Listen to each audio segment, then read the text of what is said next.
సంవత్సరాల తరబడి ఎన్ని మందులు వాడినా మీ మోకాల నొప్పులు తగ్గట్లేదా? ప్రాణ పెయిన్ క్లినిక్ లో అత్యాధునిక చికిత్స. హలో ఎంవిఎన్ కశ్యప్ గారు. హలో నాగరాజ్ గారు. చాలామంది లైఫ్లో అండి ఫోబియా ఉంటుంది. ఎటువంటి ఫోబియా ఉంటుంది అని అంటే, కొంతమంది కొండను చూసి భయపడతారు, కొంతమంది వాటర్ని చూసి భయపడతారు, కొంతమంది మనిషినే చూసి భయపడతారు.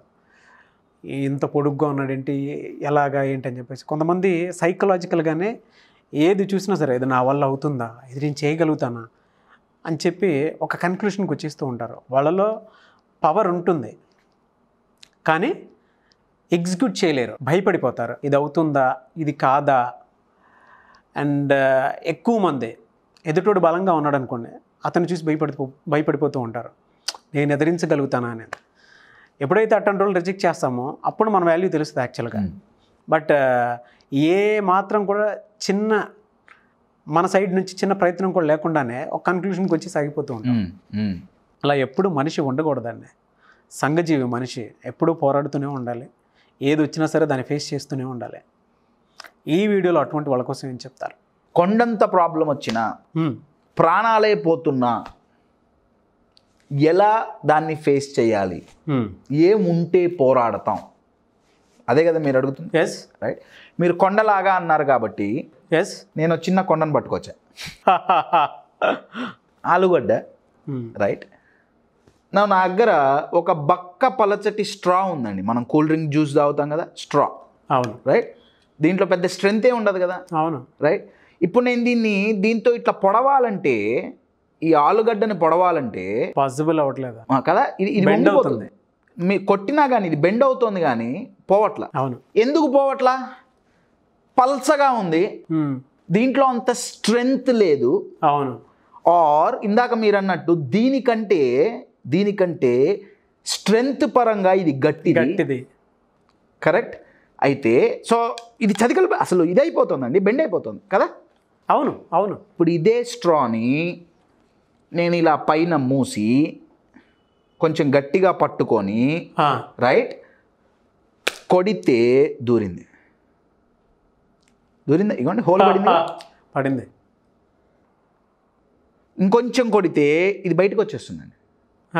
స్ట్రా మారిందా? మారలా.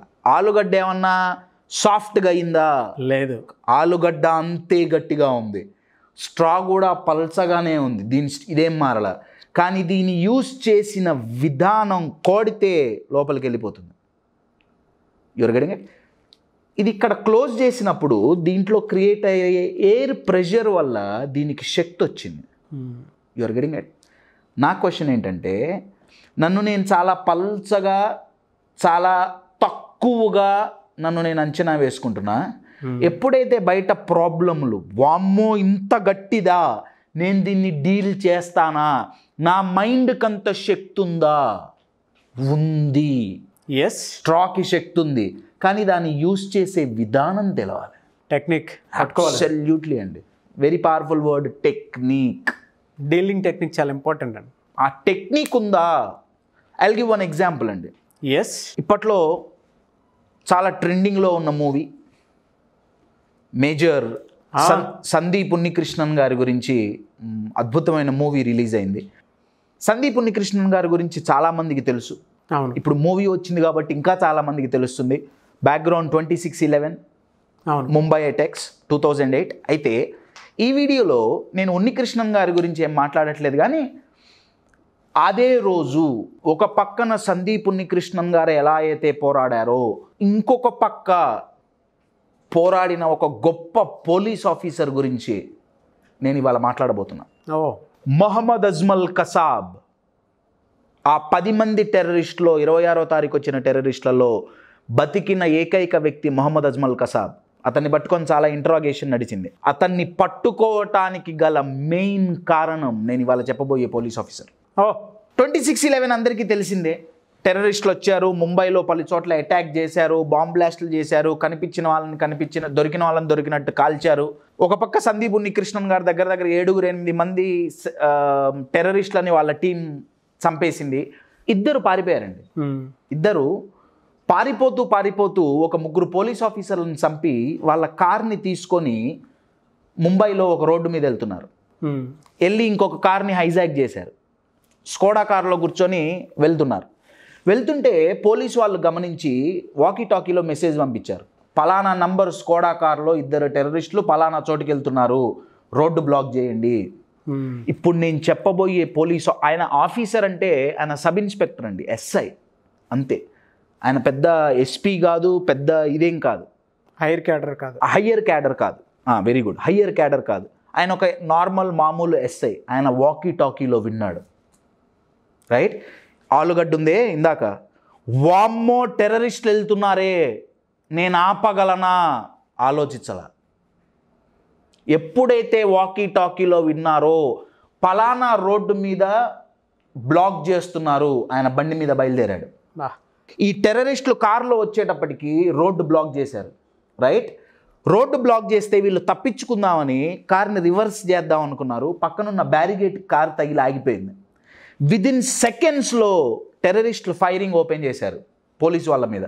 పోలీసులు ఫైర్ చేశారు. కొంచెం సేపు జరిగిన తర్వాత ఫైరింగ్, ఈ టెర్రరిస్టుల తరపు నుంచి ఫైరింగ్ ఆగిపోయింది. ఇది జరుగుతున్న టైంలో ఈ ఎస్ఐ, ఈ పోలీస్ ఆఫీసర్ బండి మీద వచ్చి ఈ టెర్రరిస్ట్ కారు పక్కన ఇంత కూడా భయం లేకుండా బండి పడేసి కారు డోర్ తీశాడు. ఇటువైపు నుంచి ఫైరింగ్ జరగట్లేదు కాబట్టి చాలామంది ఏమనుకున్నారంటే 2 టెర్రరిస్టులు చచ్చిపోయారు. డ్రైవింగ్ చేస్తున్న ఒక టెర్రరిస్ట్ బుల్లెట్ల గాయాలతో చనిపోయాడు. ఇంకో టెర్రరిస్టులకు బుల్లెట్ తగిలినాయి, ఆయన కూడా చనిపోయినట్టే ఉన్నాడు.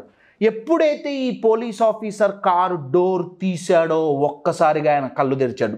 ఆ టెర్రరిస్ట్ చనిపోలే, ఆ టెర్రరిస్టే మహమ్మద్ అజ్మల్ కసాబ్. తన చేతిలో AK-47 ఉంది. AK-47 తీసుకొని ఈ డోర్ తీసిన పోలీస్ ఆఫీసర్ కడుపులో పెట్టి కంటిన్యూస్గా కాల్పులు జరిపాడు. AK-47 ఒక నిమిషంలో 600 రౌండ్ల బుల్లెట్లని కాల్చగలదు. ఒక్కొక్క బుల్లెట్ కడుపులోకి వస్తుంటే ఆయన గన్నుని ఇలా పట్టుకున్నారండి. ఇప్పుడు మన ఇద్దరం ఎదురుంగున్నాం కదా, రైట్? ఇప్పుడు మీరు నన్ను ఫర్ అన్ ఎగ్జాంపుల్ చెప్తున్నా, మీరు నేను ఇట్లా గన్ను పట్టుకున్నా.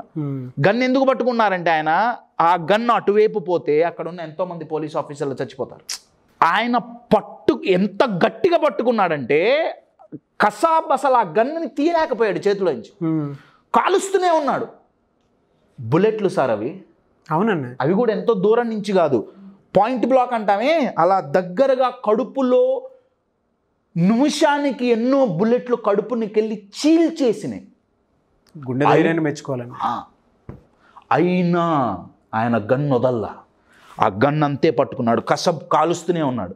ఇదంతా చూసి ఎప్పుడైతే కసబ్ చెయ్యి, ఇప్పుడు గన్ను వదిలేస్తే కసబ్ దగ్గర ఆయుధం ఉండదుగా, రైట్? ఈ గన్ను తీసి ఇంకొకళ్ళని కాలుద్దామంటే ఈయన కాల్చని అట్లా. ఎమ్మటే మిగతా పోలీసులందరూ వచ్చి తనను లాఠీలతో కొట్టి కసాబ్ను పట్టుకున్నారు.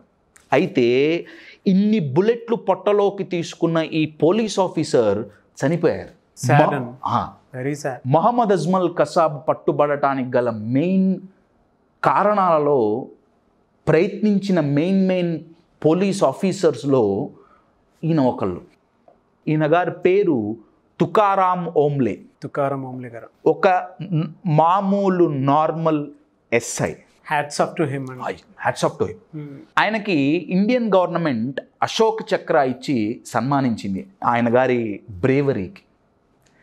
మీరు ఇందాక క్వశ్చన్ అడిగారు కదా, అవతల బయట అది ప్రాబ్లం కావచ్చు, వ్యక్తి కావచ్చు, చాలా చాలా పెద్దగా ఉంది, నేనేమో నా దగ్గర అసలు శక్తే లేదనుకుంటున్నా కదా, ఆ శక్తి ఈ స్ట్రాక్ ఇట్లా క్లోజ్ చేస్తే ఎయిర్ ప్రెషర్ ద్వారా శక్తి ఎలా అయితే వచ్చిందో, మనకి ఆ బ్రేవరీ అనేది కరేజ్ నుంచి వస్తుందండి. టెర్రరిస్ట్ ఎట్లా అయినా సరే మనం ఇమాజిన్ అండి, ధనాధన్ బుల్లెట్లు పోతుంటే ఆయనకు డ్యూటీ చెప్పారా?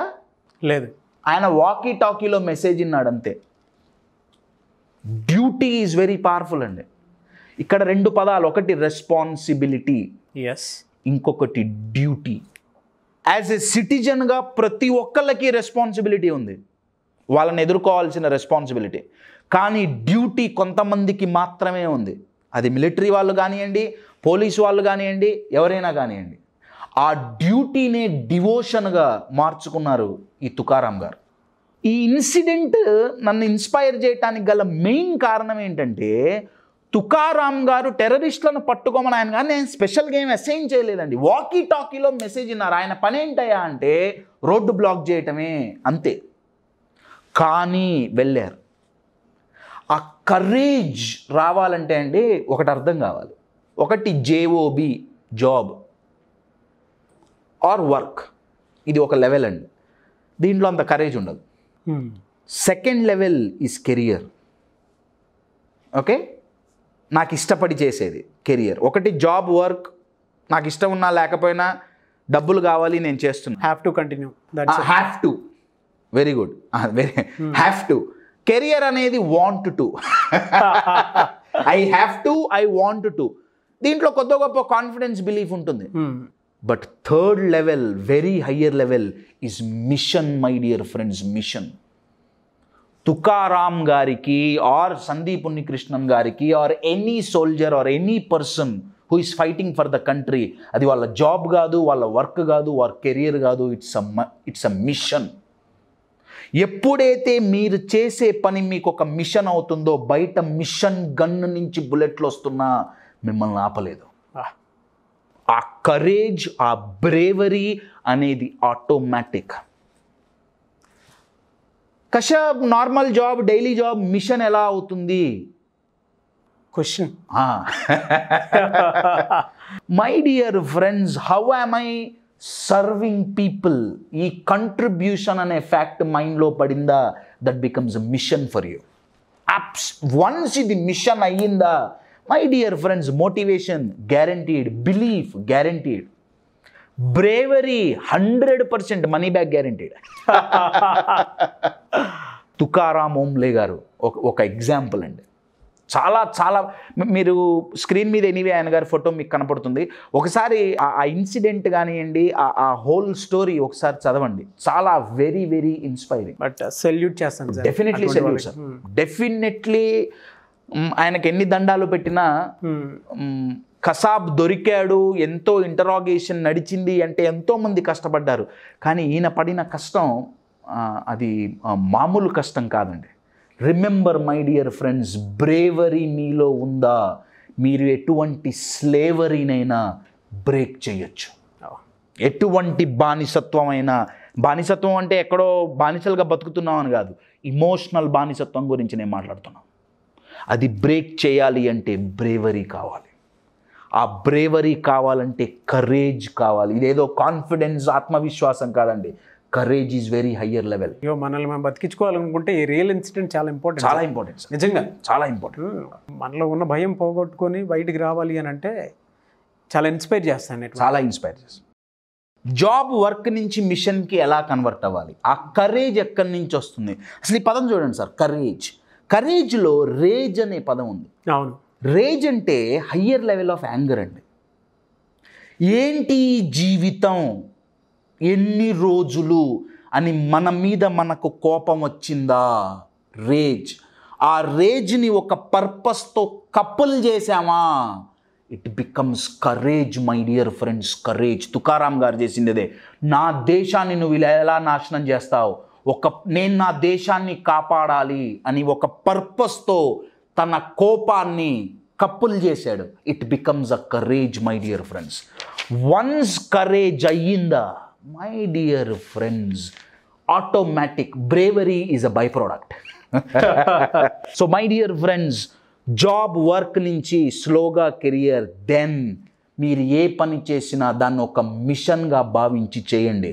మీలో కరేజ్ ఆటోమేటిక్. ప్రాబ్లమ్స్ ఎంత గట్టివైనా సరే మీ మైండ్కి వాటిని బ్రేక్ చేసే శక్తి ఉంది.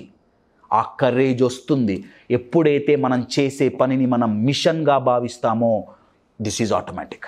Thank you so much MBN Kashyap garu. నిజంగా ఇవాళ చాలామందికి ఇటువంటి వీడియోస్ వెరీ ఇన్స్పైరింగ్ అనమాట. మీరు చెప్పినటువంటి real incidents. Once again hats off to him and salute to him. Oh yes. Suman టీవీలో మీ పర్సనల్ అండ్ బిజినెస్ ప్రమోషన్స్ కోసం కింది నెంబర్కి కాంటాక్ట్ చేయండి.